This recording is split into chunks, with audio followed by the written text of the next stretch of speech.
Listo, adelante, Caro.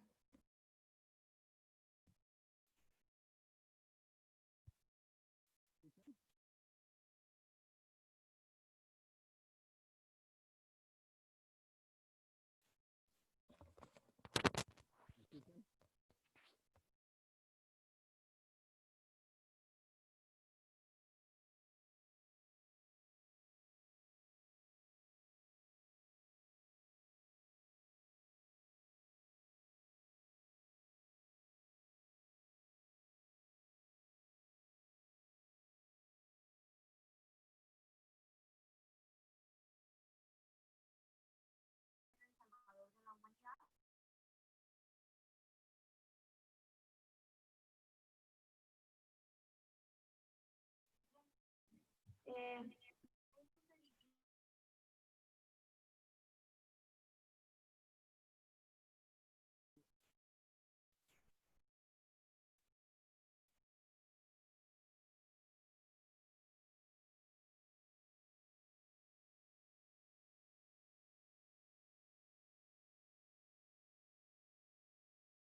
Sí, ahora sí.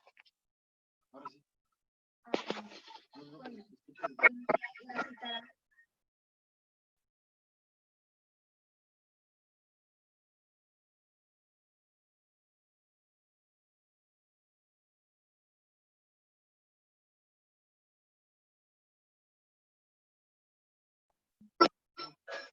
Hola, ese soy yo.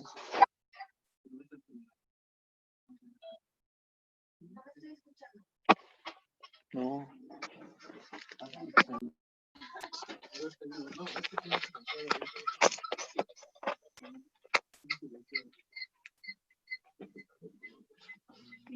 Aquí está. Habla, bueno.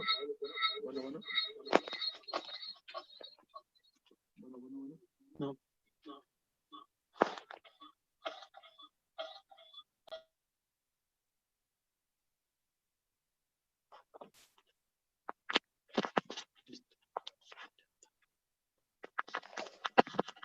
¿Ahí sí me escucho? Sí, Carito. Ahí Bueno. sí. Los análogos de los nucleósidos se transportan de las células que se dividen más rápido y se activan mediante el único paso metabólico de la fosforilación. La citarabina es un análogo de la desoxitidina en la que se altera la cantidad de azúcar y su forma activa pues es el trifosfato, el cual funciona como un inhibidor competitivo de la ADN polimerasa y es específica del ciclo celular. Este se utiliza principalmente para el tratamiento de la leucemia mieloide aguda. Tenemos los alcaloides de la vinca, los cuales provienen de una planta, y el principal efecto antitumoral es al unirse a las proteínas microtubulares celulares e inhibir la polimerización de los microtúbulos. Esto hace principalmente actúa en el uso mitótico y conduce a un paro mitótico. Y los principales son el sulfato de vincristina y el sulfato de vinblastina. Los taxanos son potentes estabilizadores de microtúbulos y son promotores del ensamblaje de microtúbulos. Los taxanos lo que hacen es bloquear o prolongar el tiempo de tránsito de las células en fase G2 y fase M del ciclo celular. Y bueno, el que conocemos principalmente pues es el paclitaxel.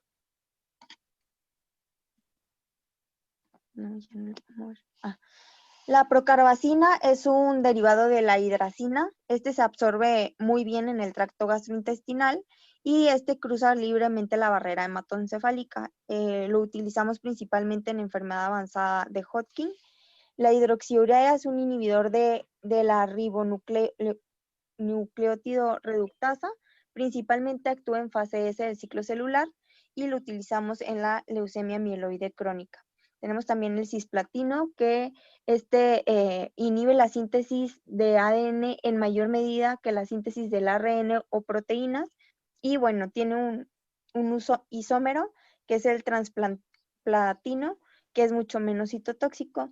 Y bueno, se ha visto que este tiene mayor toxicidad para las células hipóxicas, que vamos a ver que este es uno de los principales radiosensibilizadores que se ha visto que tiene efecto en las células hipóxicas, que lo voy a mencionar más adelante cuando mencione como los mecanismos, cómo es que producen radiosensibilización. Y bueno, los inhibidores de topoisomerasa. Las topoisomerasas son enzimas nucleares que reducen la torsión y el superenrollamiento del ADN, y el principal que tenemos es el etopósido. Bueno, aquí puse una tablita donde vienen así la mayoría y el mecanismo de acción, y como podemos ver también tienen las principales toxicidades. No me voy a detener en esto porque la clase es bastante extensa, pero como quiera, pues la clase se va a pasar por si quieren ver la tablita más a detalle.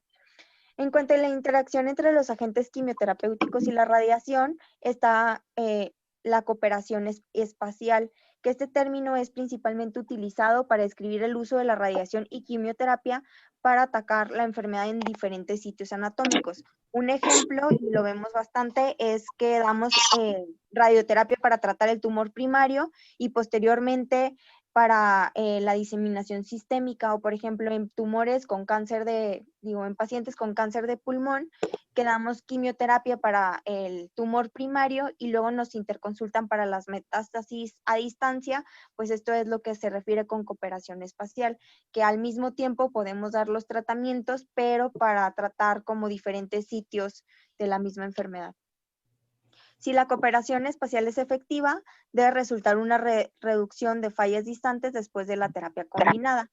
Por ejemplo, en los tumores sólidos comunes, la quimioterapia sola rara vez logra una fracción de supervivencia inferior a 10 a 6 y en pequeños depósitos metastásicos menos de 0,0 gramos puede contener de 107 a 108 células tumorales y si la mayoría de estos también son clonogénicos, la quimioterapia estándar puede no controlar incluso una pequeña cantidad de la enfermedad diseminada. La forma óptima de combinar es secuencialmente y bueno, para poder elegir la secuencia de estas dos modalidades, pues tenemos que evaluar el riesgo respectivo de la recaída del sitio locorregional y distante. En cuanto a la eliminación independiente de las células y toxicidad compartida, se puede administrar dos modalidades de tratamiento combinadas, sin embargo, debemos de valorar los riesgos que puede tener el paciente. La respuesta tumoral debe ser mayor que la lograda con cualquiera de los dos agentes solos.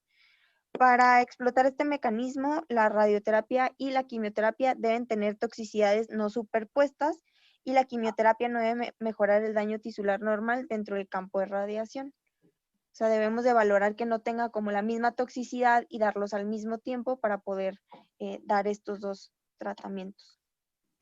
En cuanto a la interacción celular y molecular, la situación en la que la radioterapia y la quimioterapia interactúan entre sí a nivel celular o molecular, de modo que el efecto neto es mayor que la simple adición de los efectos individuales. Existe el factor de modificación de la dosis, que es una proporción de dosis de radiación isoeficaz en ausencia y presencia de un radiosensibilizador.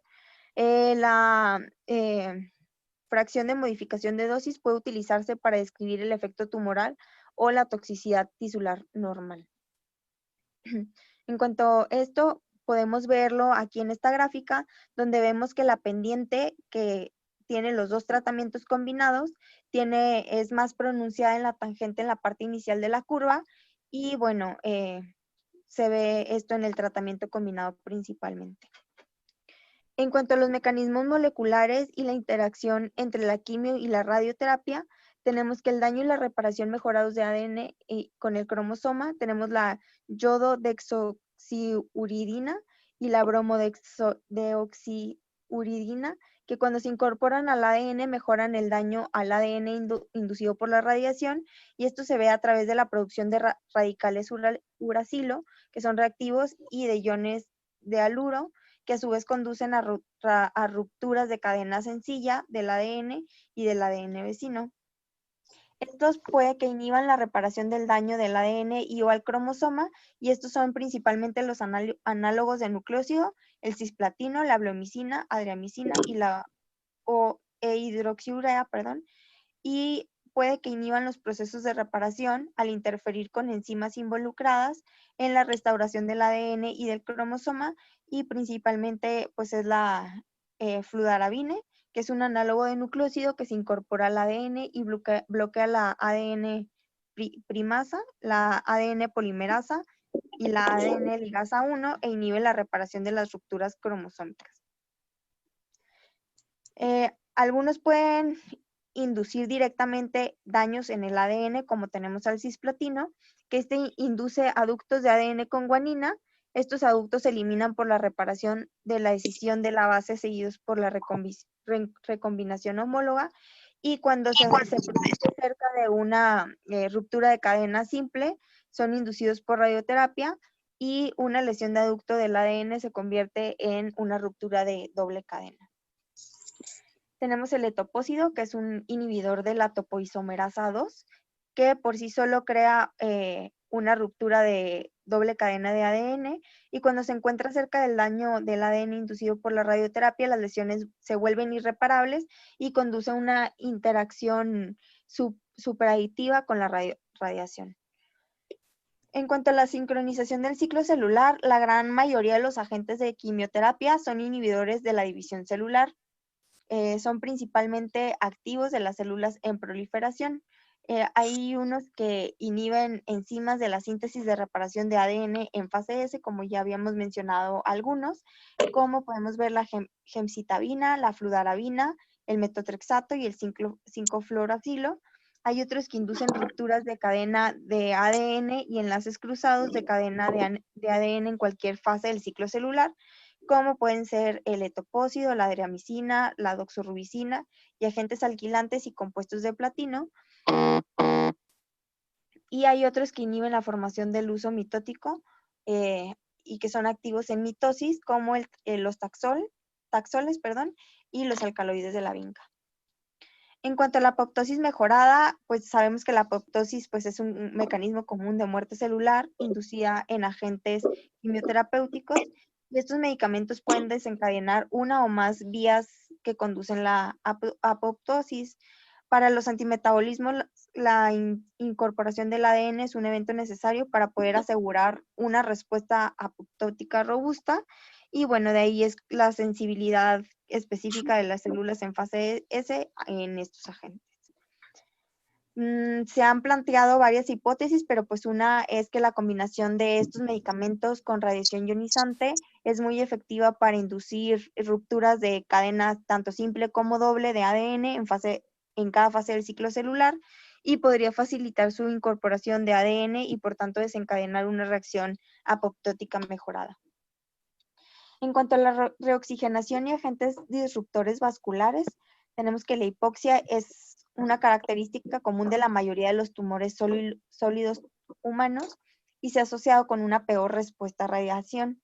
Se ha propuesto que la quimio, al inducir cierto grado de contracción del tumor, puede facilitar una difusión más uniforme de oxígeno y aumentar la oxigenación general del tumor, lo que puede a su vez aumentar la radiosensibilidad del tumor.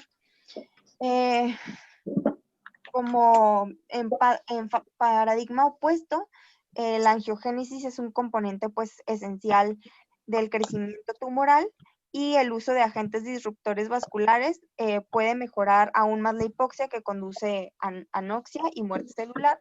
Y bueno, ha sido probado ampliamente con radiación. Posteriormente voy a mencionar qué podemos utilizar para esto.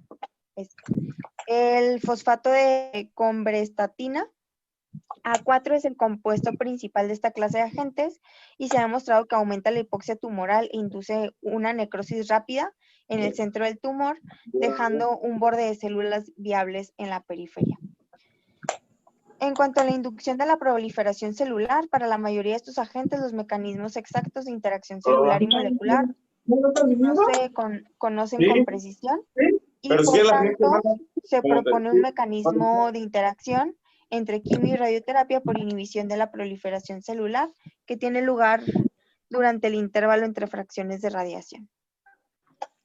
Esta interacción es menos sensible al momento exacto entre la administración de este fármaco y la dosis de radiación, y siempre que el medicamento se administre en algún momento durante el programa de radiación.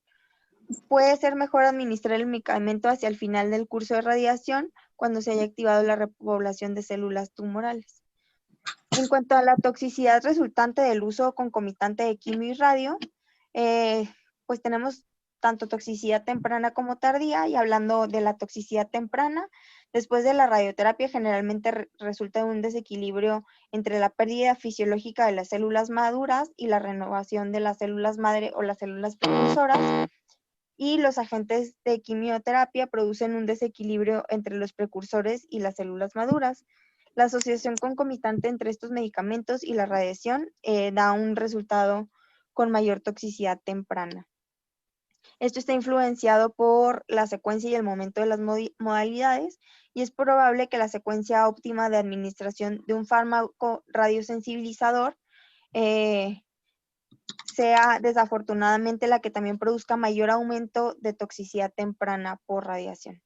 En cuanto a la toxicidad tardía, pueden afectar todos los tipos de tejido después de un periodo latente, que generalmente pues expresa en meses o años. Es mayormente irreversible que la temprana y depende también de la dosis de radiación. Cualquier intervención terapéutica que pueda afectar la reparación del daño por radiación en el ADN en el tumor también puede que aumente el daño por radiación tisular normal tardío, y puede aumentar cuando los medicamentos tienen una toxicidad específica para los tejidos dentro del volumen radiado. En cuanto a las pirimidinas halogenadas, tenemos que el ADN nativo es bastante resistente al daño causado por los electrones producido por la irradiación, por lo que se ha buscado métodos para sensibilizar el ADN. En 1960, Gir descubrió que las pirimidinas halogenadas podrían sensibilizar las células a rayos ultravioleta. Igualmente en 1960, no puedo pronunciar esos apellidos, pero bueno, ellos descubrieron la radiación ionizante. En cuanto a la similitud de la estructura en estos compuestos con base de timidina del ADN, tenemos la bromodesoxirrubidina, que podemos ver que tiene bastante similitud con la timidina. Y bueno, la pirimidina halogenada en el ADN puede reaccionar con un electrón en un proceso de unión a electrones disociativo o con un radical hidroxilo en un proceso de transferencia de carga para finalmente producir un radical uracilo. Entonces, el mecanismo probable de radiosensibilizador para el ADN que puede contener el 5-bromuracilo es el siguiente: que el electrón producido por la ionización se una al núcleo con la base modificada, que tiene la mayor afinidad electrónica en la cadena. Si podemos ver en la imagen, forma un radical anión bromuracilo, y forma una desalogenación del radical anión bromuracilo, que da como resultado la formación del radical uracilo 5YL. En cuanto a las propiedades que tienen estas pirimidinas halogenadas, pues son nucleósidos con gran afinidad por los electrones. La sustitución de un átomo de hidrógeno con un elemento halógeno cambia las propiedades electrofílicas de las nucleobases. Para sensibilizar las células a la radiación deben incorporarse en el ADN celular y se incorporan al ADN sin modificar su expresión genética. Esto es porque no poseen propiedades tóxicas, y la similitud estructural con las nucleobases nativas y el hecho de que son reconocidos por las polimerasas y quinasas del ADN. En cuanto a la radioprotección tisular normal o los mecanismos de acción, tenemos que, bueno, para radioprotección podemos ver en esta tablita, estos son la cascada normal cuando en un tejido normal damos radiación. Y bueno, la modulación de los efectos de radiación en los tejidos normales está estrechamente relacionada con la cascada patogénica de los cambios inducidos por radiación a nivel molecular, que es esta que les menciono en la tablita.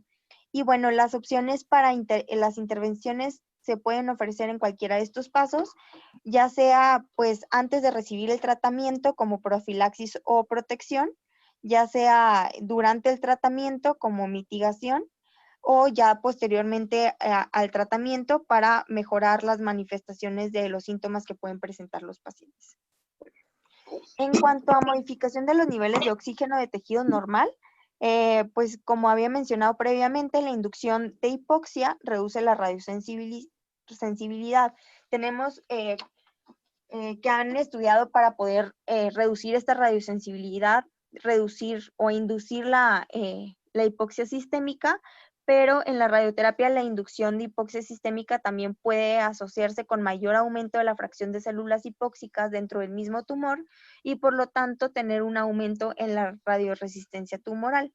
En cuanto a la hipoxia local, en la piel por reducción del flujo sanguíneo inducida por la presión, y bueno, se ha estudiado sobre todo en tumores de cabeza y cuello, que esto se puede aplicar crioterapia, que ponen al paciente como a comer algo frío para poder inducir esta hipoxia, y también administrar de manera local fármacos vasoconstrictores, sobre todo en recto y en la piel.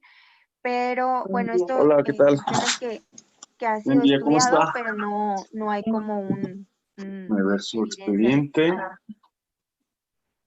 Ay, no sé cómo se llama. La vimos hace 2 Bueno, los meses. nitroimidazoles, esto se cree que la toxicidad de los radiosensibilizadores imidazol se debe a la reducción del grupo nitro a derivados que causan la muerte en células susceptibles, y esta reducción solo se produce en condiciones anaeróbicas o en bajas concentraciones de oxígeno.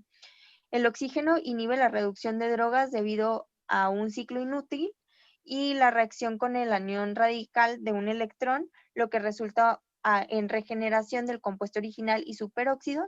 Y bueno, este es el principal mecanismo de acción, es imitar la capacidad de fijar el oxígeno al daño a los radicales libres causados por la exposición a la radiación.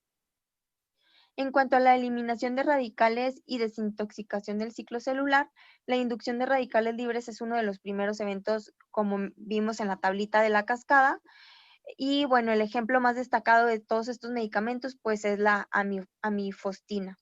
Este es un compuesto orgánico de tiofosfato y su aplicación pues es la más prometedora para reducir la serostomía.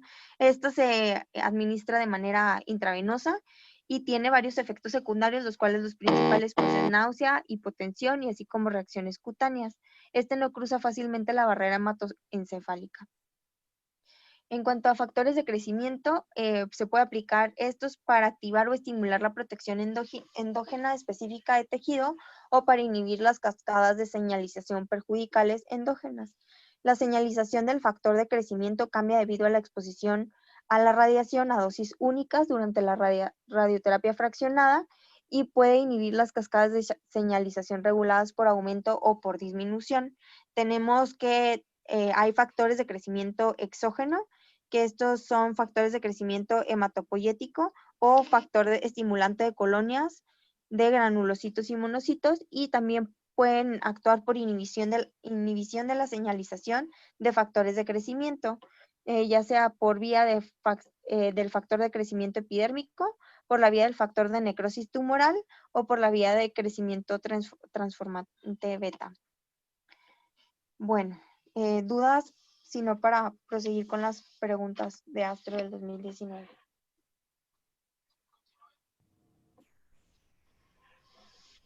Bueno, continúo con las preguntas.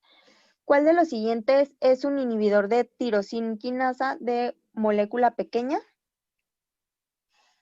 Pues es el erlotinib, y eso puse aquí una tablita con el resumen de todos. El erlotinib es un inhibidor de la tirosinquinasa de molécula pequeña del EGFR. El trastuzumab es un anticuerpo anti-HER2. El bevacizumab es un anticuerpo anti-VEGF. El sirolimus se une al complejo FKBP12 e inhibe el mTOR, un objetivo el cual abajo de la vía de señalización pro supervivencia, el P13K y el AKT, que se activa por exposición a la radiación, y el cetuximab es un anticuerpo monoclonal contra el EGFR. ¿Cuál de las siguientes afirmaciones es verdadera con respecto al bortezomib? Tenemos que el bortezomib es un inhibidor de proteosomas. Y bueno, el bortezomib inhibe la actividad similar a la quimiotripsina del proteosoma 26S e inhibe la degradación de muchas proteínas que sufren degradación mediada de ubiquitina, y la vía de señalización del EGFR no son un objetivo para el bortezomib. Está aprobado por la FDA para el tratamiento del mieloma múltiple, pero no para el cáncer de páncreas. ¿Cuál de los siguientes describe mejor el mecanismo de acción del agente del quimioterapéutico irinotecan? Pues es que interfiere con la acción de la topoisomerasa 1. El metabolismo del irinotecan es un análogo de la camptotecina e inhibe específicamente la formación del complejo entre la topoisomerasa 1 y el ADN, y esto provoca la formación de rupturas de cadena sencilla del ADN y es un inhibidor de la replicación del ADN. El sorafenib está aprobado por la FDA para su uso en el tratamiento de qué tipos de cáncer. Aquí mencionaba que es el cáncer pancreático, sin embargo, me quedó mucha duda en esta pregunta y aquí les puse literal el screenshot de la pregunta. Y bueno, porque la respuesta menciona que el sorafenib es un agente dirigido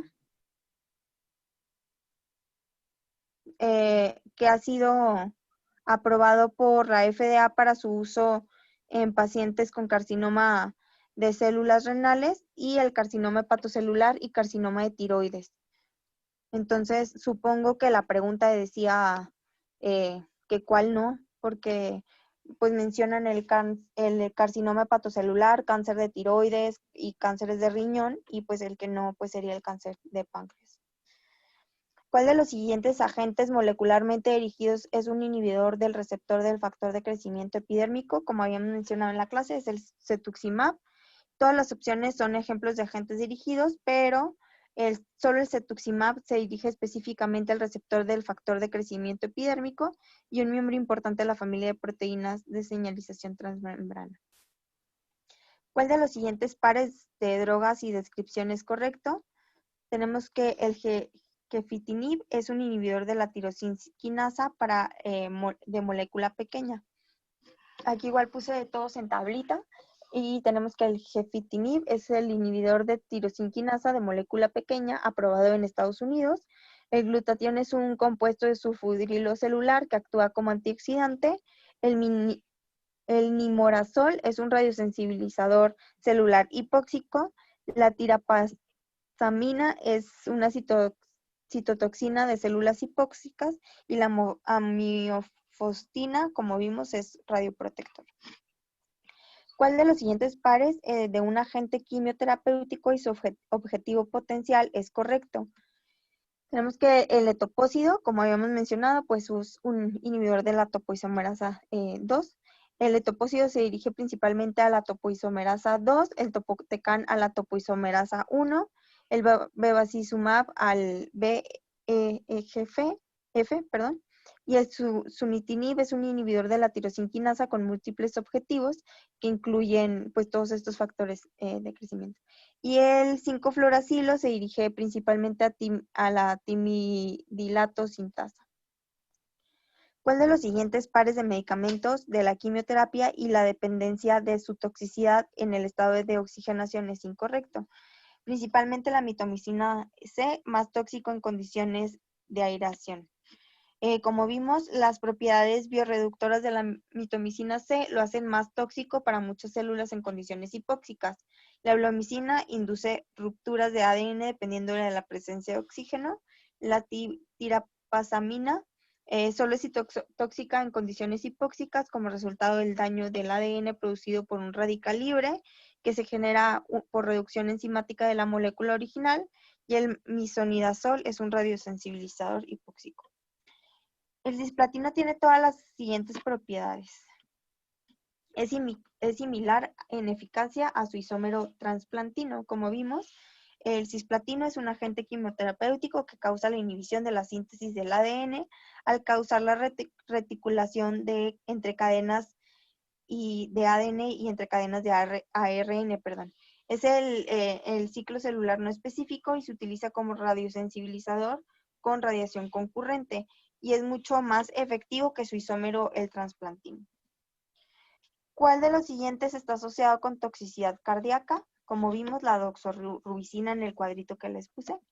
Y bueno, la driamicina o doxorubicina está asociada con miocardiopatía y dosis relacionada con la dosis.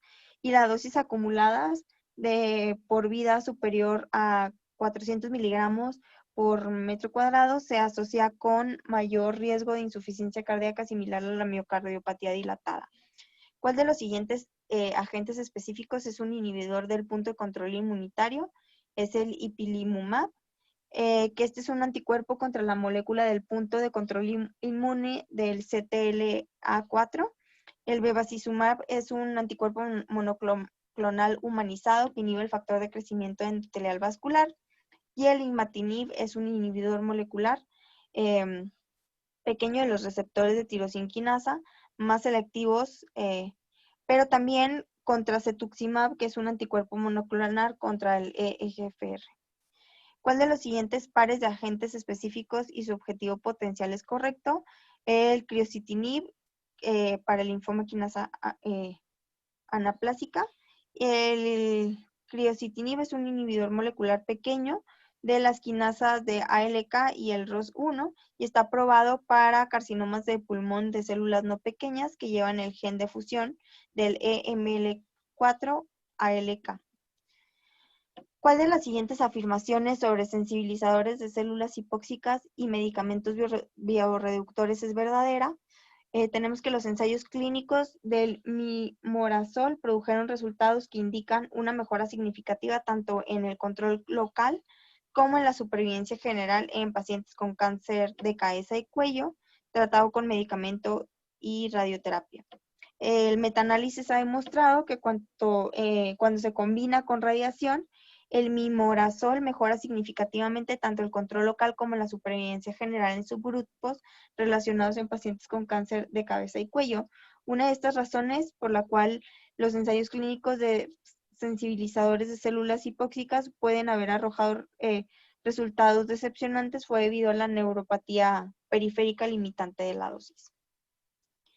La enzima inhibida por el 5-fluoracilo, que se asocia más estrechamente con sus efectos citotóxicos y radiosensibilizantes, es la timidilatocinasa, que esta enzima es inhibida por el 5-fluoracilo, que conduce a la inhibición de la síntesis del ADN, y estos explican los efectos citotóxicos y radiosensibilizantes de este fármaco. La radiosensibilizador producida por la gemcitabina está asociada con la inhibición de la cual de las siguientes enzimas, principalmente de la ribonucleótido reductasa. En su forma de metabolito activo, la gemcitabina inhibe la ribonucleótido reductasa, lo que probablemente explica su acción como radiosensibilizador.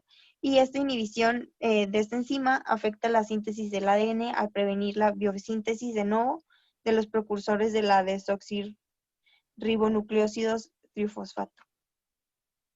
Los radioprotectores de sulfidrilo reducen la toxicidad inducida por la radiación al tener la búsqueda de radicales libres, y estos radioprotectores de sulfidrilo reducen la toxicidad de la radiación al eliminar los radicales libres. Tenemos la mifostina, que es el único radioprotector aprobado por la FDA, que es un profármaco que se hidroliza en vivo por la fosfatasa alcalina al compuesto del sulfidrilo activo. ¿Cuál de las siguientes afirmaciones sobre la mifostina es verdadera? Tenemos que no cruza la barrera del cerebro sanguíneo. Y bueno, como habíamos mencionado en la clase, la mifostina no cruza fácilmente la barrera hematoencefálica y por tanto proporciona poca radioprotección a los tejidos del sistema nervioso central.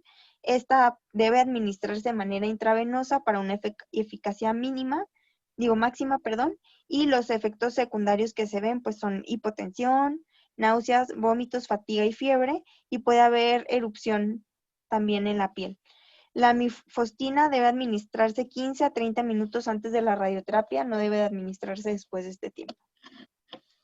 Un mecanismo propuesto a través del cual el cisplatino actúa como radiosensibilizador es mediante interferir con la reparación del ADN.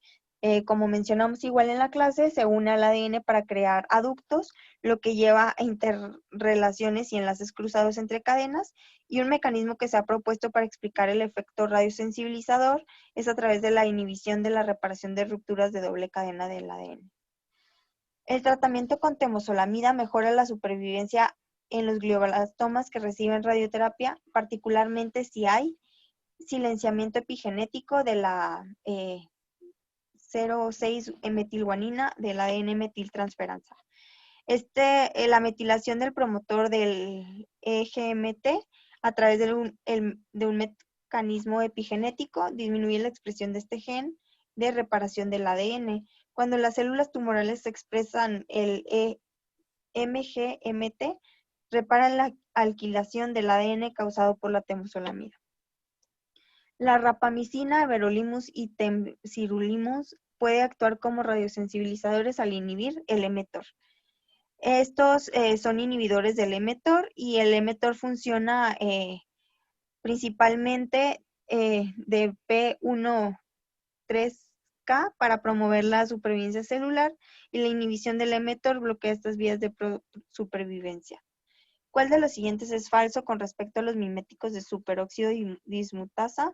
Principalmente, todavía no se ha identificado un mimético de superóxido dismutasa que proteja contra la radiación y la toxicidad en tejidos normales, sin proteger también el tejido tumoral.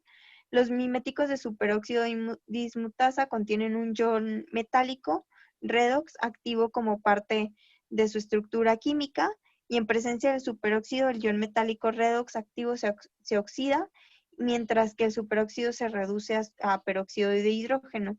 Estos miméticos se han evaluado en ensayos clínicos fase 1 y fase 2 para proteger contra la mucositis oral inducida por la radiación y la quimioterapia, con un ensayo clínico en fase 3 en curso.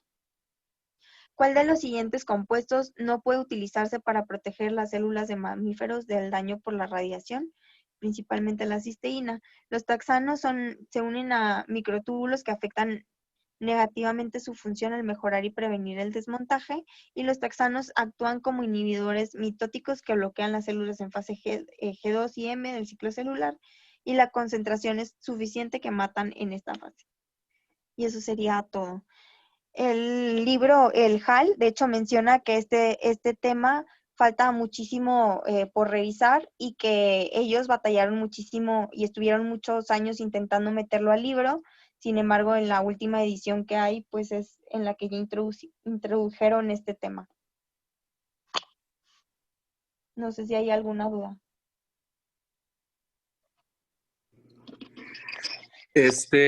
Bueno, no es propiamente duda, es como dar así rápidamente unos comentarios acerca de los medicamentos de los que hablaste, Carito.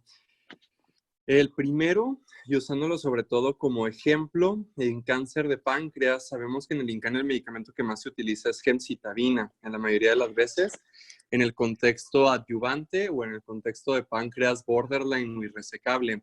Entonces, sí es bastante importante que nos pongamos siempre de acuerdo con el Servicio de Oncología Médica, ya que en muchas ocasiones, de hecho, pues siempre ellos van a disminuir la dosis en el momento en el cual nosotros empecemos con la radioterapia.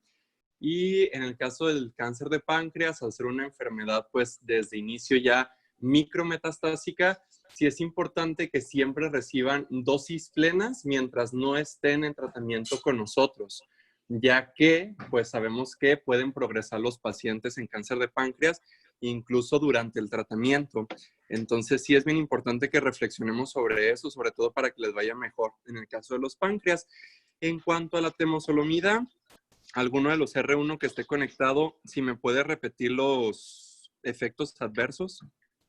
Eric, Eugenia, Curi, César.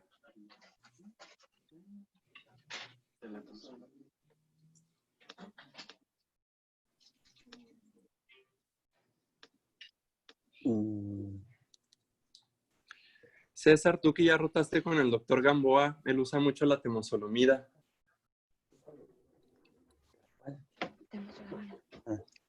Pues generalmente hay náusea, un poco de vértigo, y algunos pacientes han referido como visión borrosa, pero bueno, el doctor Gamboa luego dice que es parte de la quimio, más que de la temozolomida. Bueno, es importante en la temozolomida que tomemos en cuenta eso que dice César. También lo mencionó Carolina, que náusea y vómito van a ser una de las cosas que más cause este medicamento, asociado también a citopenias, principalmente leucopenia y trombocitopenia.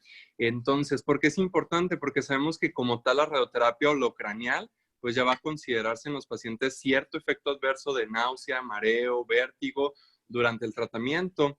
Entonces, si le agregamos nosotros el efecto de la temozolomida, que sabemos que, por ejemplo, el doctor Gamboa lo llega a usar en alguno de sus pacientes para potencializar el efecto de la radiación, pues vamos a tener mayores efectos adversos en los pacientes y hay que darles manejo adecuado de la toxicidad para que puedan tolerar.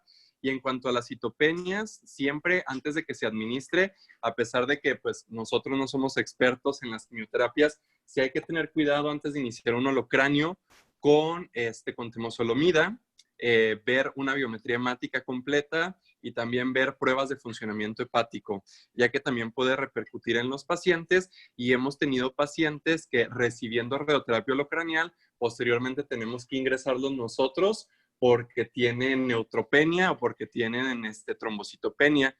Entonces sí tener un poquito de cuidado con eso. Siguiente, Curi, ¿en qué tumores has visto tú que se usen antraciclinas como doxorubicina principalmente?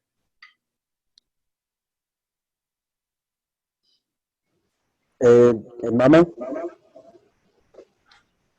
¿En qué otra neoplasia? Así como que más frecuentemente que veamos ahí en el departamento de radioterapia que nos llegan para radiar.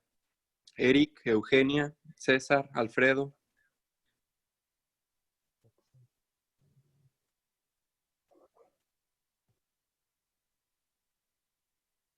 ¿Alguno de los R2? Valdivia. Bueno, Valdivia está de vacaciones, perdón. Tony. Cristian. ¿Nadie? Bueno, entonces en cuanto a antraciclinas hay que ser muy cuidadosos, sobre todo porque, digo, de lo que nos ha tocado ver, cáncer de mama, aparte también en linfomas, y sabemos que mucho de la terapia de consolidación con radioterapia en linfomas, después de pues un esquema de quimioterapia, en ocasiones es a mediastino.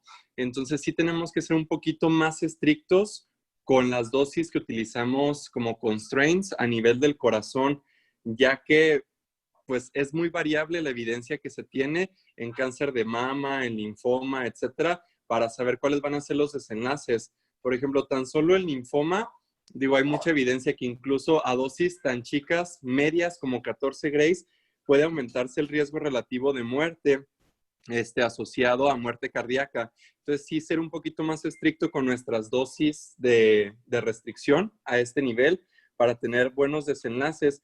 Y finalmente, pues recordarlo del efecto abscopal, que en cuanto a, pues, estas interacciones de quimio y radioterapia, pues es de lo que está más en boga. ¿Alguno de los R1 que sepa qué es el efecto abscopal?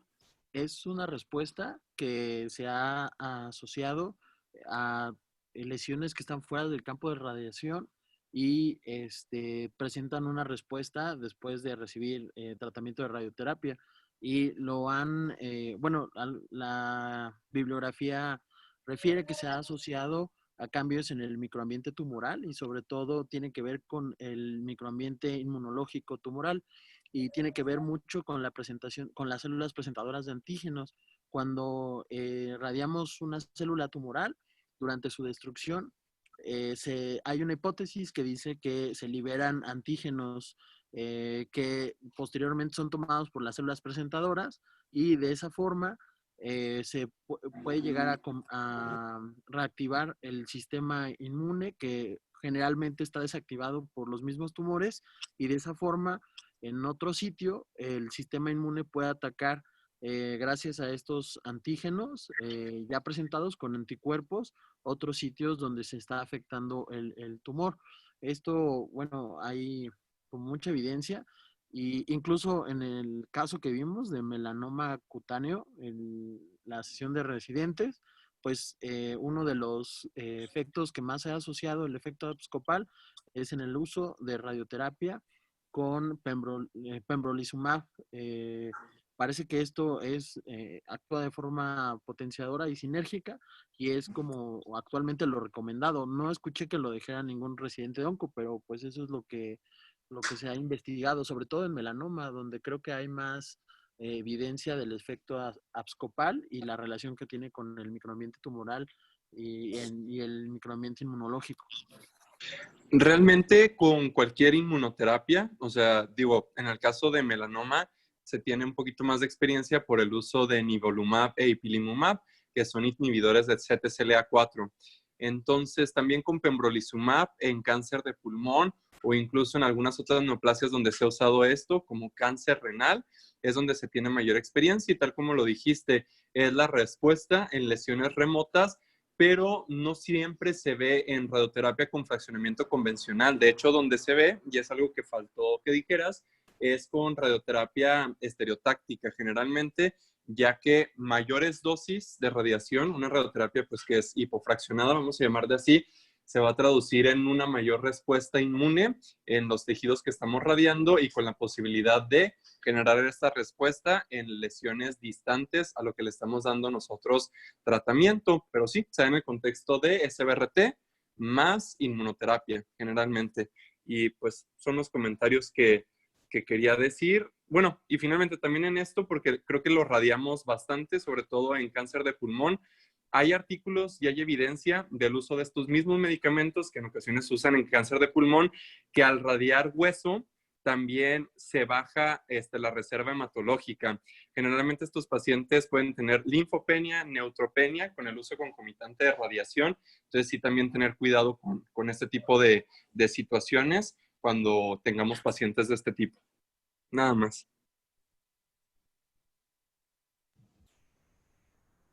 Pues nada más brevemente. Me llamaron tantito, no escuché si preguntaron o si preguntaste, Salvador. Igual para un R1, ¿cuál sería como la clasificación general o amplia de los agentes de quimioterapia? Alguien que no haya respondido. Pues están los citotóxicos, los citoestáticos, pero no recuerdo otra. ¿Alguien más que lo pueda ayudar?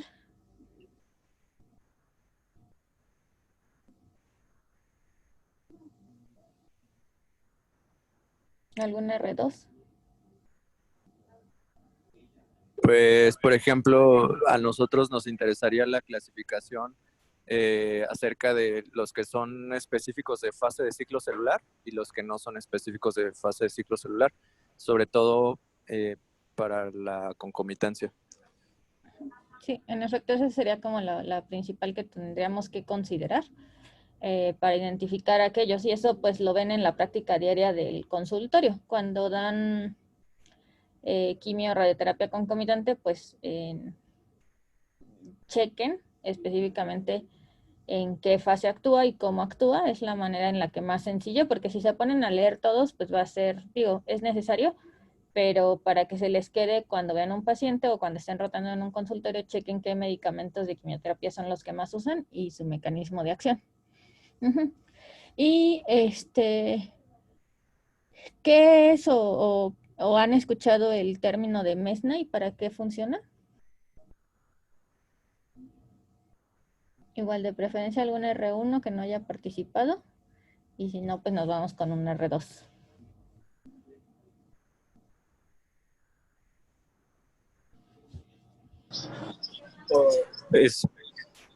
Es un agente protector para la toxicidad de mitomicina C a vejiga. Evita la hemorragia vesical. Bueno, ¿escucha? Sí. No, es que no, escuché algo que estaba comentando Chava, perdón, es que estoy aquí entre la consulta y escuchando la clase, de las respuestas a distancia, las llamadas del efecto abscopal. O sea, teóricamente pudiéramos lograrlo como escuché que mencionaste, con dosis mayores y en combinación con inmunoterapia pudiera ser la opción. El timing de cuándo dar o aumentar el efecto, ya sea local, regional o a distancia, todavía no se conoce si darlo la radiación antes o después de la inmuno. Y es un efecto, pues, reportado muy raro. Desde 1950 hasta el 2015 se han reportado alrededor de 50 casos. O sea, es muy raro realmente verlo y no vamos a esperar realmente tratar con SBRT o radiocirugía esperando ver este efecto. O sea, es rarísimo. De hecho, si lo llegan a ver, repórtenlo, porque sí es muy, muy raro. Pues básicamente eso del efecto abscopal que mencionaron.